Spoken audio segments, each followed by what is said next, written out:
Are you ready for this sickness? Let's get into it.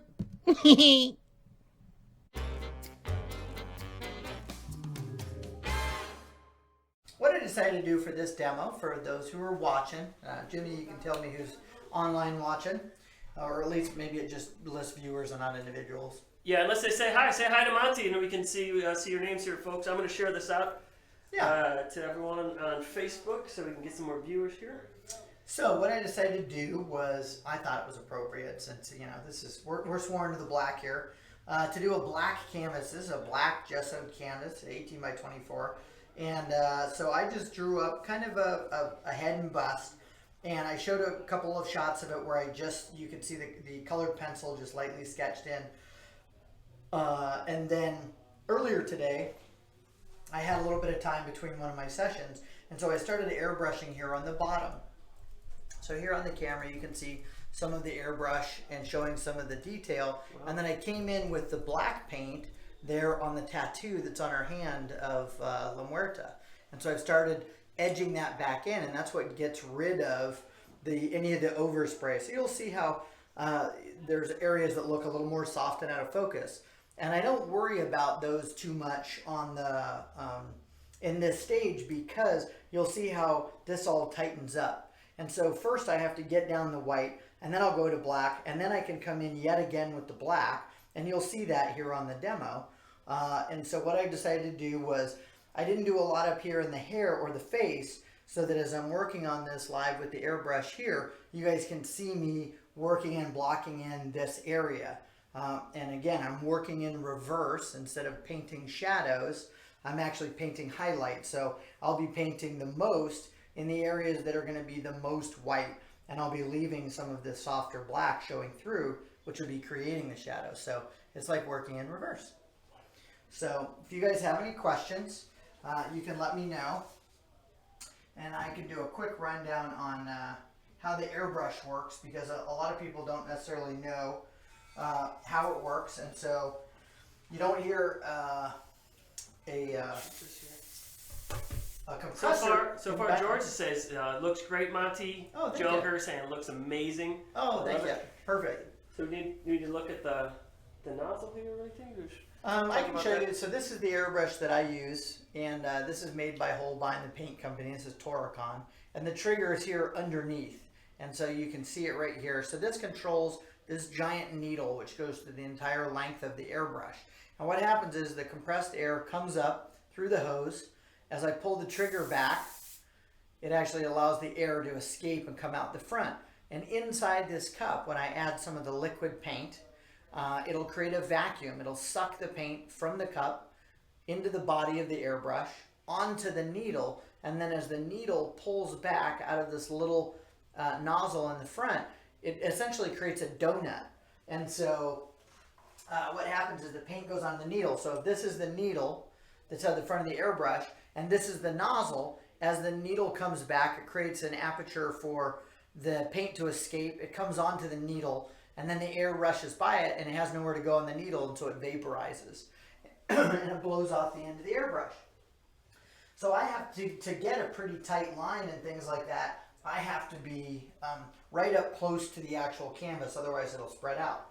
So to start this, just so you guys can see, this is just water.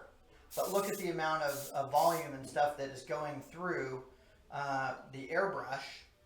And I can control all that with that. So you can see that's a fair amount of vapor and product once it's working properly, which is good. It's pretty clean at the moment. This is basically just good old-fashioned Windex here. And this has a little bit of ammonia in it, and so it's a real good cleaning solution, an agent. So I can run a little bit of that through. And that's flushing out the airbrush, so we call that flushing or color flushing. So every time I change paint with my airbrush, if I go to black to white to red to blue, then I have to change the paint. And sometimes you're getting rid of paint, you're wiping it out of the cup, or you're spraying it into a trash can. So it might seem like you're wasting paint, but the airbrush is so miserly when it comes to the amount of paint that's used. You just use drops, just the teeniest amount. Literally all the paint that you see here that is on, that I've airbrushed, is probably, I would say 6 maybe or 7 small drops of paint, right? So it's not giant gobs.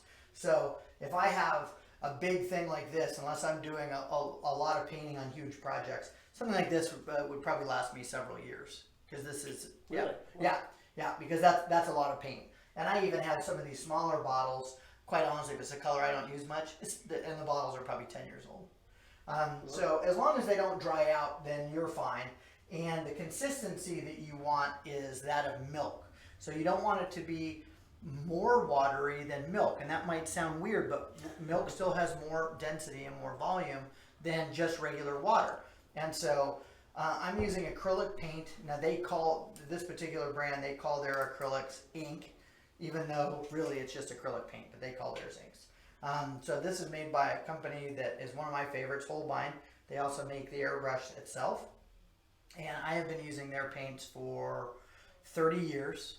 Off and on, a lot of different products. So although I'm pseudo sponsored by them, they only give me occasional product because I'd already been using it. So it's not like, hey, here, use our stuff and you get free things. It was more like, you're already using our stuff. Thanks for using our products. Here you go. Here's some free stuff.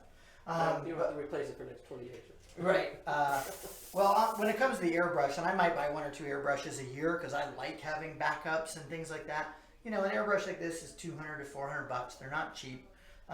But they make their money for me, you know, every time I use them. And so I might use them for a couple of years, and if I drop them or I prang them or they just get used up, you know, I might just part it out, put it in the parts bin, and then grab a new one.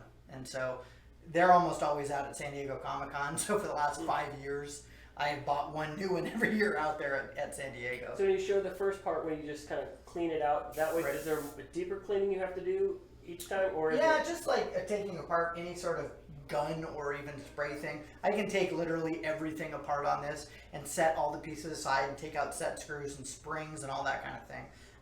And that would be a deeper cleaning, but for the most part, I can take the needle out, I can wipe it off, make sure I can see that there's not a lot of paint that's built up or is grabbing onto that needle, and you can see the taper of that needle. I don't know if it's focusing and you can see that or not, but that's a small tight needle, and that's why you know, this is an illustrator's grade airbrush.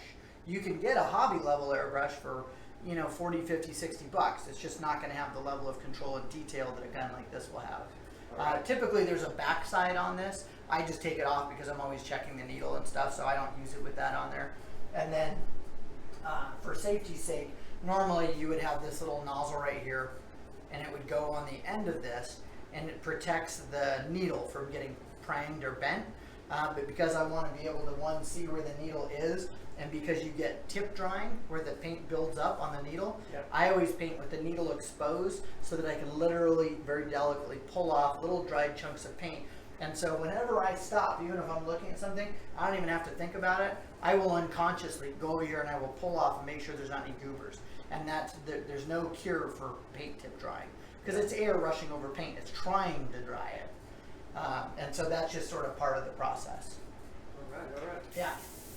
So what we're going to do is, the airbrush seems to be working good, so I'm going to take, 3 or 4 drops of paint. I'm going to open up my paint thing here. It's maybe 8 or 9 drops of paint. And I'll put in just a couple, maybe, this is pretty good paint, doesn't need much, maybe 2-3 drops of water. And that just helps it stay a little thinner, but I don't want to get any more thin. I back flush it in the cup a little bit, and then a lot of times either on my hand or a piece of paper, I'll do a test, make sure it looks like it's going well, or I'll spray it onto just a napkin or a piece of paper. And then I'm ready to paint. Do we have any questions on how airbrushing works yet so far? No. Joker, he's been looking forward to this all night. It's 1:07 a.m. here. Oh my gosh. Where are you at? Let us know, Joker, where you're at. And also, George Trevio says we can see just fine, but okay. We want to make sure we get a good. Yeah, you might want to just move over to this side. I don't know if you can get that far or not. Yeah, okay, we'll see. Why don't you start, and we'll see if we can position it. We got our. Yeah, your cord may limit you somewhere there. Cord, yeah. So I'm right-handed, so I'll be on this side. Yeah, let me see if I can get this laptop mobile. Okay. And we definitely want to get in and see that. That's Yeah, I think if you could just get up more into the face area, then it'll be, yeah. See, Oh, now, there we go, now there you're we go, good there we with go. Frisco. Yeah. Okay. Yeah, that'll be better. That way I'm not in the way, you're not watching the back of my head. Alright, cool. Alright, so what I'm going to do is I start with the areas that I'm putting the highlights in. And so this is going to train my brain to be the opposite of what it normally is. And so what I'll do is I'll start here in her cheeks, right? Because this is going to be an area of, one of the areas of the most light, because it's a forward part of the face. And then to create the cheekbones and the shadow, now remember, I can do this in many different layers, so I don't have to worry about too much about overspray and things like that. I'm just starting to sort of build up what we'll call the shape of the face. And so I start leaving the areas of shadow. So her chin's going to be a little bit more of a high area, bridge of her nose, of course the tip, the ball of the nose, all these kinds of things. But I'll also do some airbrushing with the black so that you guys can see that as well.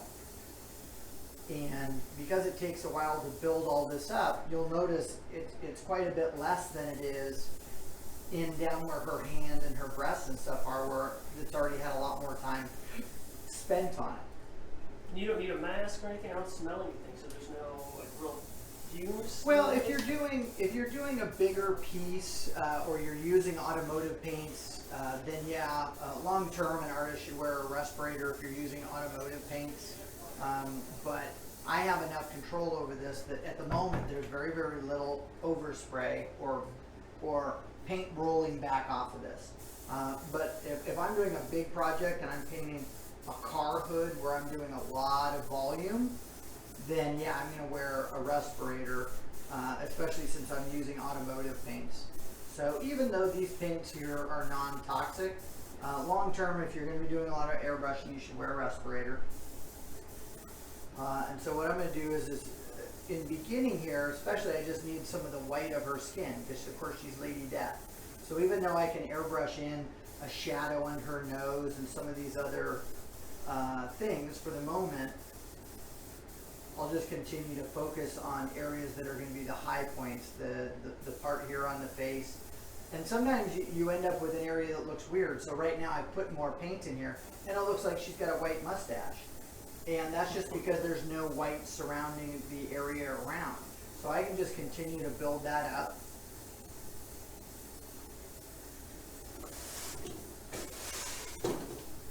And again, a lot of it just comes back down to the layers and layers of the paint. Now I can also use hand shields. I can use anything to spray against, like a piece of paper. Doesn't even really matter as long as it creates a shape. So say I'm trying to mask off this hair right here, and I hold any sort of hand shield up next to that. Well, now I've got kind of a nice soft line where I have no overspray in there. Now, if I have enough control and I come in and I keep it really tight next to the canvas, I could probably draw that line too and not get the overspray either. But if you're just starting out and you're learning to airbrush, then you don't have it, that kind of control. So I've been doing this for 30 years, and so I have a lot more experience. And so the thing that can cause frustration for people who want to learn this or want to do it is that I'm making it look easy. And it's a very difficult art form because I'm not touching the canvas. Normally when you paint, when you draw, you're bracing your hand, you're bracing your arm, and just some of the things that I am monitoring and I'm trying to control is the distance to the canvas, the power of the air, and that's at the tank and the gun, the viscosity of the material, right? So I'm also controlling that. I'm controlling the air and the paint here with the trigger, and I'm also controlling my body. I can't brace myself, so all of this is what we would be hand-eye coordination. And you'll notice that I keep my other hand over here, and I'm literally bracing, and so I'm making big motions and movements long, slow, and every time I stop, notice that I go like this, it stops. So even if my air isn't stopping, you notice how the paint stops, like right there. Every time I do a swash like this, I'm literally turning it on and turning it off, turning it on, turning it off. So I literally have calluses and buildup areas on my fingers from the trigger of an airbrush, because as I come up here like this, I'm actually not spraying paint. I've actually turned it off and there's just air going and not paint. And that's only because I know where the stop-start is every single time of this airbrush. And so every one of these little swipes at the end over here and at the end over there, I'm stopping the paint. Because otherwise, if I don't, and I stop right there and the paint is still flowing, I'll end up with a daub of paint. Because that one pause of stopping and coming back will put more right there at the end. And so every time I'm doing a stroke, I'm wafting it away from the canvas and I'm turning it on, I'm turning it off, I'm turning it on, I'm turning it off. And all these techniques work the same way when you do the motorcycles? I know you do the motorcycle. Yep, so I painted probably 100 to 200 motorcycles, cars, airplanes, you name it. And it's just a different kind of paint. And the urethane paints are, they're very smelly. And they're kind of toxic. They're not as bad as they were in the 70s when they had a ton of just lead and all sorts of garbage and stuff in them. And so the paints are certainly better today, but they're still not healthy. And so when I work with the automotive paints, I have to work in a separate studio that's out in my garage. I took one bay of the garage and I closed it all off. And so I have a totally separate studio. So if you guys have watched any of my live videos from the studio, a lot of times they're in that outer studio where I do a lot of the big Western artwork. And that's where I work late at night or on any of the really big projects. Like I've had airplane cowls and whole vehicles and stuff in there. I recently did a big Ford project that was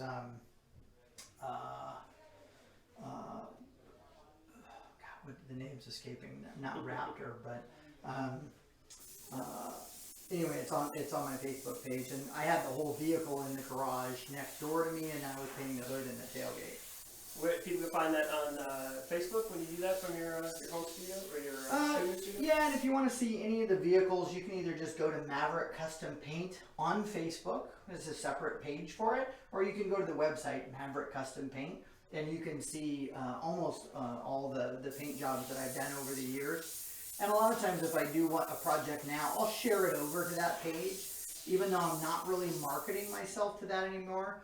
I was doing motorcycles, which I love motorcycles. I ride and I collect bikes as well. I do have a love for them. But at the time I didn't have a whole lot of work in comics, and so I decided to do a lot more work in motorcycles. And then when that sort of industry took a giant crapper when the recession hit, people weren't, spending thousands of dollars on their paint jobs, or they, maybe they already owned their Harley and stuff like that. So right now I'm just flushing the color out.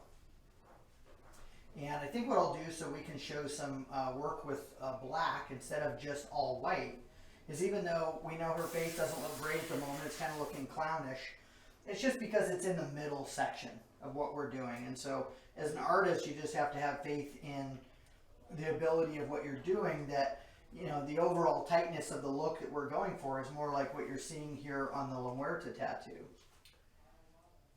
See, I got a couple comments here for you. Ace says, I just bought a Monte Remark.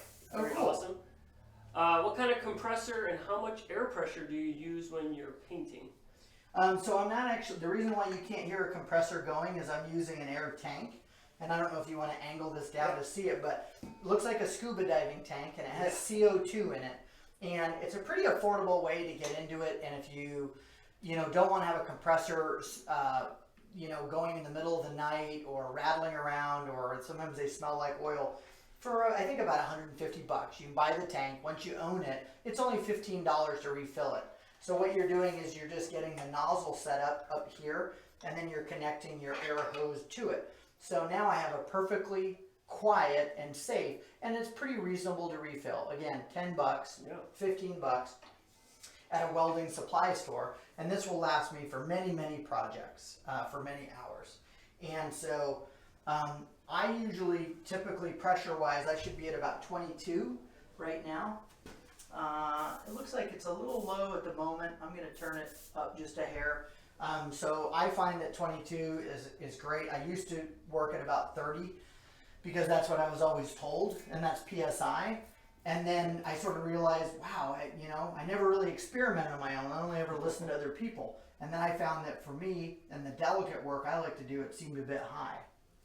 So this will be easier to see. So here on the napkin, you can kind of see as I get really close, I should be able to get literally pencil thin lines all the way to wham, with just the difference in the trigger, and then all the way down to, hopefully the smallest line that I can get. And I have to get real close to the canvas to be able to pull that off. You're almost dragging the needle on the canvas, which I have done before, because you can't give it any space or time to spread out. You got to be really close to draw with it. So what I'm going to do, since I've already done some of the nice delicate line work here on the La Muerte tattoo, what I thought would be cool is to come in with the black and then just start shading back with it a little bit. And so now I can start creating these sort of layers of subtlety in her tattoo, in the rose. And again, I can come back with layer upon layer upon layer of blacks and whites until I get a pretty high realism kind of look. So even in this little rose area where I just put a little bit of the black in there, now that petal is starting to curve and turn out towards the viewer. And so even if you don't have the kind of control that I do with the airbrush, you can use these techniques like I was talking about with the masking and shielding and things like that. And if you get overspray or an area gets painted that you don't want, no big deal. Just come back with either the airbrush or hand painting and then line in those details. So the reason why this stuff all looks real nice and tight here is that's actually brush work with just a little bit of the acrylics, this nice thin brush here, like a watercolor brush. And in just a couple of minutes, I had already, before I started the demo, I had done some brush work, and I don't need to try to mask any of that off. There's no reason to try to airbrush it. Now, one of the things that we airbrushers like to do is we like to brag about how good and how tight we can airbrush something. Oh, I can airbrush the highlight on the eyeball of a fly, right? And I'm experienced enough now I just chuckle to myself and I say, why? Why would you do that if you're trying to put a highlight on the eye of a fly? Because it's still going to have somewhat of a soft edge to it. And there's nothing better than putting an actual paintbrush on the canvas if you want something that accurate. So it comes down to the best tool for the job. Is what it comes down to. So what we'll do is let's do a little bit of shading on her. So right now I'm kind of coming into the bridge of the nose on either side of that, and I'm starting to add this soft shading of their face. Now, really good tattoo artists, they can do all this kind of shading, and it's going to that next level already. And so I'm just sort of following, kind of basic anatomy of the eyebrows, and I want her to look kind of severe and intense, and so I want the brows to be a little furrowed, and I'm achieving that look with just the shadow coming together. So now her eyebrows look like they're coming together. I'm doing a little shadow underneath her hair, and so it's going to create a drop shadow, and it won't look like it's cut and pasted onto her head like maybe it looked before. So now we're starting to get, really, we're getting that signature look of the shading, and it's looking more tattoo-ish already instead of like an ink thing. I don't know about the viewers here, but I could just watch you do this for hours. Thank you. Well, maybe we'll have to have an ongoing thing where we have, some more with Monte sessions where I come in and do some art demos. You are a master artist. It's just incredible to see you working. Thank you. Well, this is a lesser, people aren't picking up and doing airbrushing anymore because the computer can do all this stuff. As a simulation, you can't create real art. But I will say, as much as I'm making this look easy to do, as somebody who's been doing it for 30 years, I can tell you, unfortunately, it's not. And sadly, a lot of people today, they just don't want to, when I tell them, you're going to have to do this for 15 or 20 years, if you want to do it at the level that I do it, and they're like, yeah, I'm out, you know? And so that part can be kind of frustrating for the fans or as an artist to say, well, I'd love to see you carry on these traditions. And I just don't know what those traditions might look like years from now. It's like you see the finished product that you put out, you just don't realize what it takes, and just like seeing you do this, you're like, oh wow, this is like true artistry. It's not just like you said, like everything, you're using your whole body, you're using your body's an instrument. It is. Well, it's actually in the case of airbrushing too, it's kind of your brace, right? So, it's a little bit unconscious for me just because I've been doing it for so long. But I just love the fact that yesterday before I started this was a blank canvas. And so I still get a big charge out of the fact that I'm able to do this and say, well, okay, there used to be nothing there. And so as an artist, that's one of the things that still drives me. So when I was doing this earlier, you can see that that this was done with the brush, and I could come in with the brush. Now, if I'm here and I'm feeling lazy and I don't want to break out the brush, let's see if I have enough control on this other side to draw and indicate some like black lace, some leather stuff on the other side and not get it on her fingers. Looks like it's coming together pretty well. So sometimes, even though I could have picked up a brush, and I could have done that as well, I'm able to just softly just draw that in right there and go, oh, okay, great. Because it's also not my focal point. So even though I can come back with the regular brush and I can highlight that stuff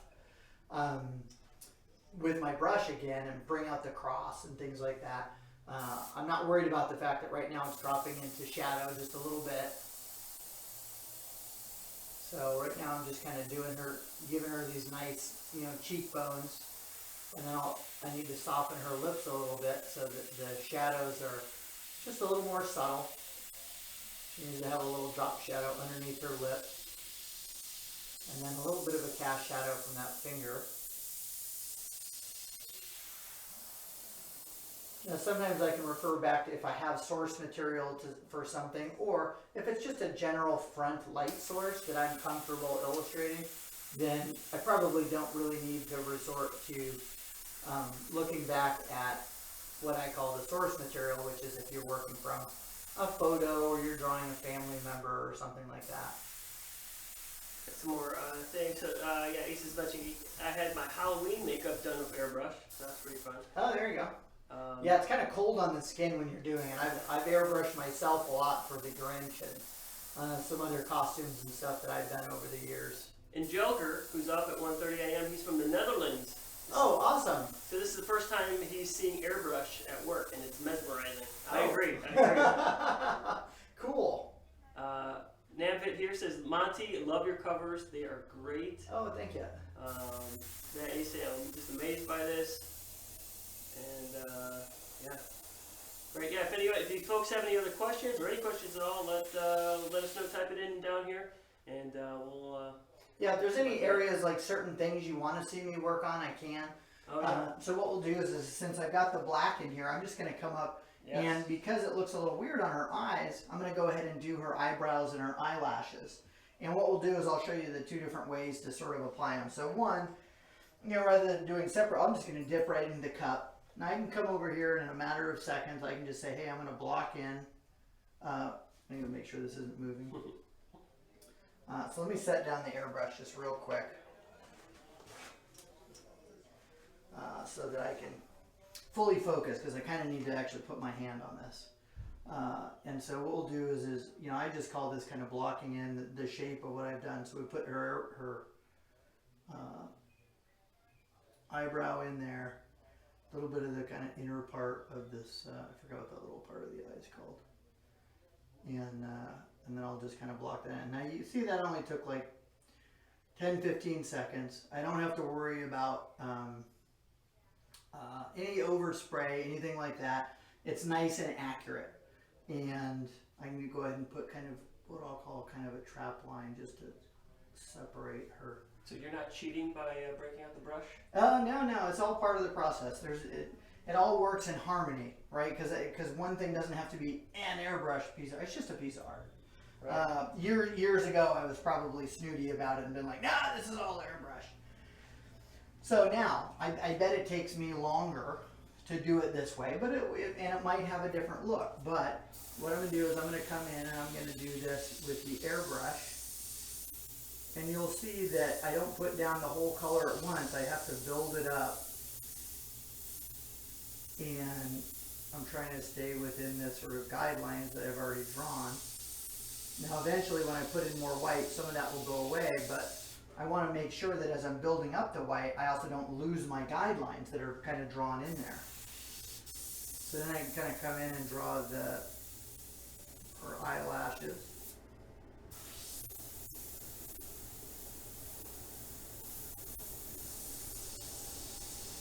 Now because the eyelashes have kind of a softer look, this would probably be a pretty good look for the eyelashes. And again, I will do several different layers. I can go ahead and put in a little bit of the shadow of the bridge of the nose, kind of coming down here off of the eye. And then you get a little bit of the sort of mascara. Usually there's a little bit of a shadow underneath the eye. Now right now, this, it needs a little bit of black underneath there because it looks like it's kind of like dipping down kind of too low. So sorry, my airbrush is kind of covering up where my hand is going. Wow. But even though her eyes are white, they're still eyes. So rather than just leaving this straight white, what I'm going to do is I'm going to put a little bit of gray in the corner of each eye. And that should create, I gotta test my airbrush, see if it was working right. And that'll create a roundness. And it'll look more natural to drop back in there. Now, I will probably give her eyes like a glow at the end, but this is all just part of the process.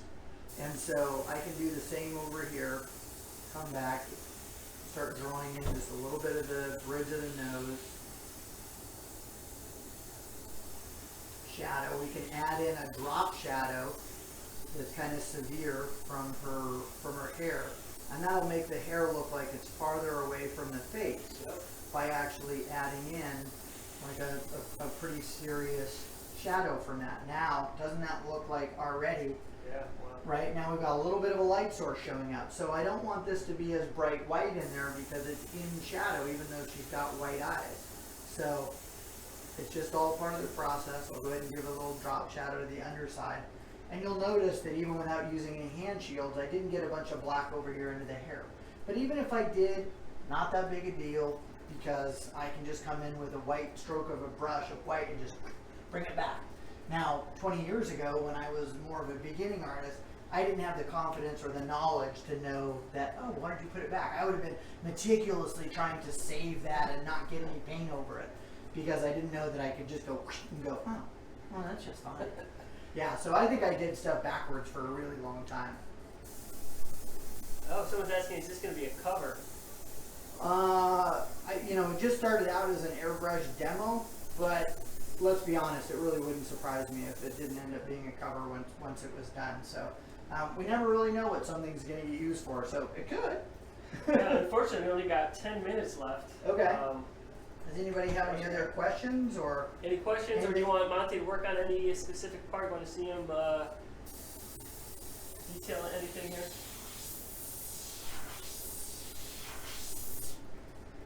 There's a lot of different ways to do different things. I can drop part of this back up here into the shadow. I can come in and I can just draw we'll do these little skull details. Let's see, we're gonna do a little test. So why don't you come over to the side right here so you can kind of see this skull. And we're gonna see we're gonna try to do a little test and see how good I can draw with this and see if I can actually draw like teeth on a skull that's basically the size of a quarter. Drum roll, please. All right, so I'm gonna get it going.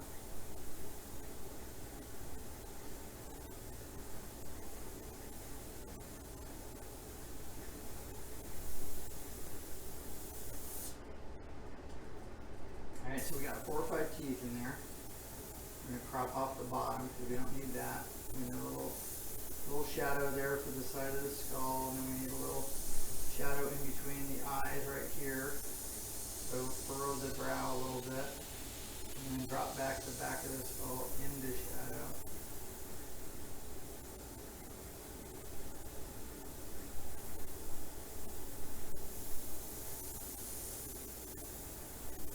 So admittedly, I was, as I was saying, that's a lot easier to do with a paintbrush than it is an airbrush. That's just like, trying to, I don't know, polish your skills or something like that. And it does have a little bit of a soft edge look. Maybe not the look necessarily that, I would want it to have. But how much quicker is it for me to come over here and there you go. And just go like this.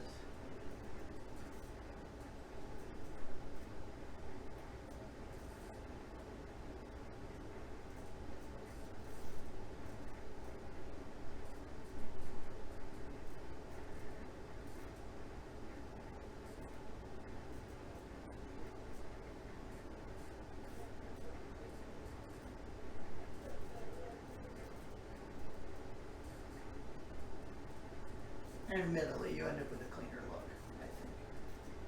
Sure, yeah. But if I need to soften that at all or do other things, I can, I can still come in and hit it with the airbrush if I want, or I can, put a little bit of shadow on it so it separates it from her cheek. So 2 different methods to approach it. It's a really cool You example can to see how this is a little bit out of focus. It's a little bit dirty. There, maybe there's a little more paint here than I want. But I can come back with white and I can go dunk, dunk, dunk, dunk with his teeth. With the skull and just continue to highlight it. I can use gold paint on it. I'll probably make those gold. It's a really cool example though to see the two, what it is. We did it just straight. Right. And down here on her face, when you close up, you get a nice look of both working together in harmony, of both the soft edge and the detail edge of this is what it's like when both are working well. Oh yeah, does Monte have a Facebook? Yes, he does, and a social media page. So it's Monte Michael Moore? Yeah, so my first name, Monte Michael Moore. You can send me a friend request. You can follow my artist page at Monte M. Moore. And then my website is mavarts.com or Maverick Arts. And I probably need to make some room on the friend request part because I think I have more friend requests right now than the 5,000 allow. So if you can't send me one right now, try to send me one tomorrow or the next day because I need to delete some non-active members and go through some old profiles that aren't active.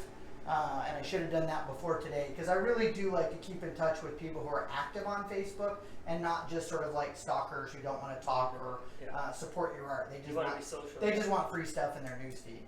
Yeah. So this is funny. Have you ever thought the gun was blocked, turned it around to look down the barrel, and accidentally sprayed yourself in the face? Probably. Yeah. I mean, I've done everything from ruining carpets, and I once drank some acetone when I grabbed the wrong Coke, and I had poured acetone into it. And so that wasn't a great thing. And I have lots of clothes that are ruined by paint.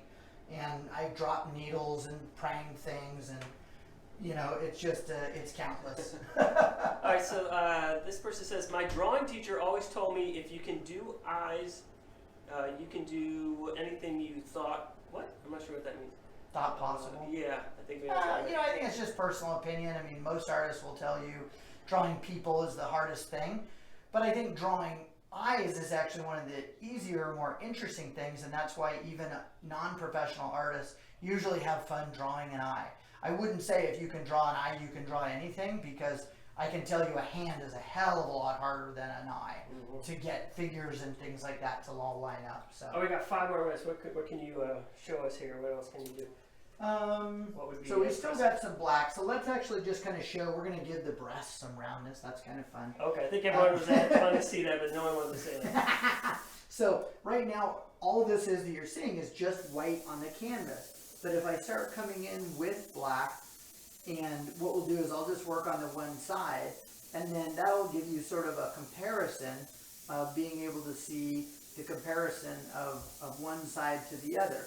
And so when you're trying to create, obviously, volume on something, I don't want to get rid of the slight detail that's in the actual bra, but on the same time, you don't want all the detail to be in the same perfect relief. Otherwise, it won't look natural, right? So I don't have to worry about hiding and getting rid of stuff over here, because that's not the focus, right? The focus is up here in the face, but this is all part of it. So I can also start coming in with some slightly darker elements, and I can just start drawing in some little dark elements down here on the bottom, outside and away from where I've already indicated there's like these little, kind of lacy patterns and things like that. So again, all of this is part of the process of creating the illusion of dimension.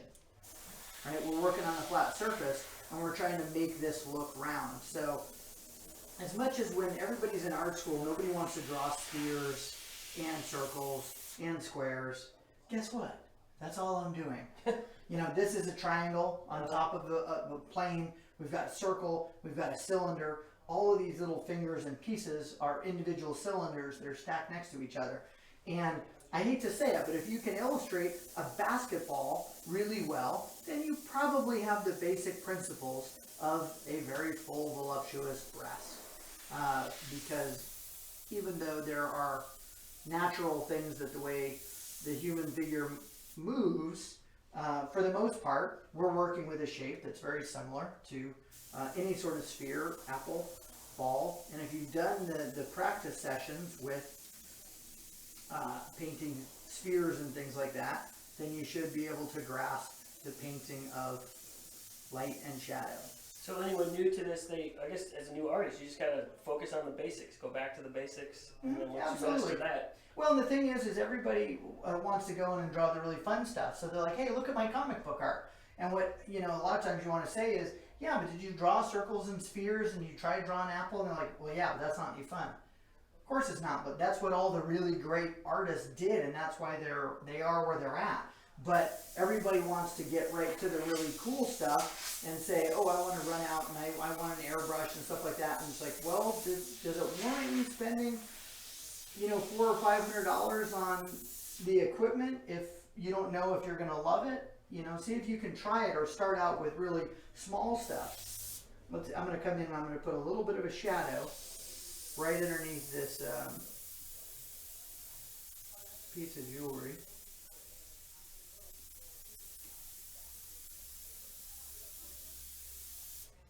So that's all drawn freehand, but suddenly it's starting to get a little bit of dimension.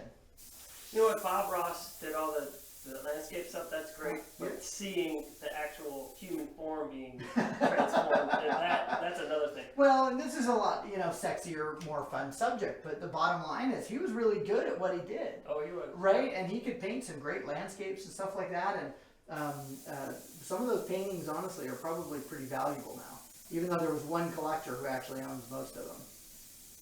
All I'm saying, we just need more. We need more, right? Monte, more I'm doing down. this. I'm down. Live, yes.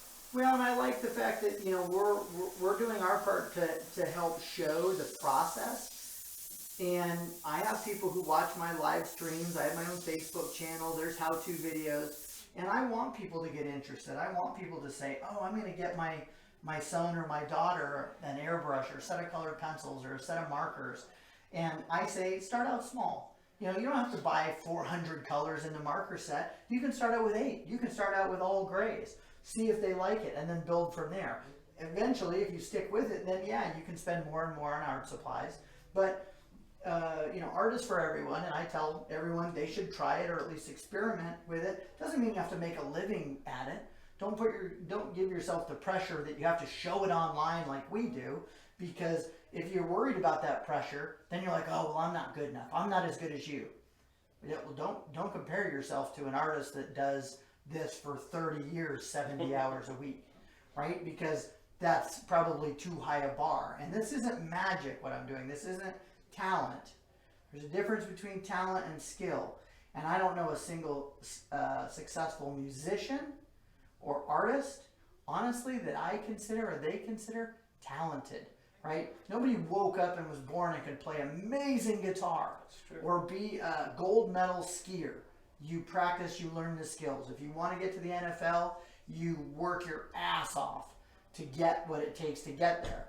That's the same thing kind of with art. If you want to make a living at it, you got to get the skills to be competitive to where you can provide for yourself and your family. And so art is for everyone. Do it at the level that you want to do it and you're comfortable with, whether it's just for you or you're willing to share it with the whole world.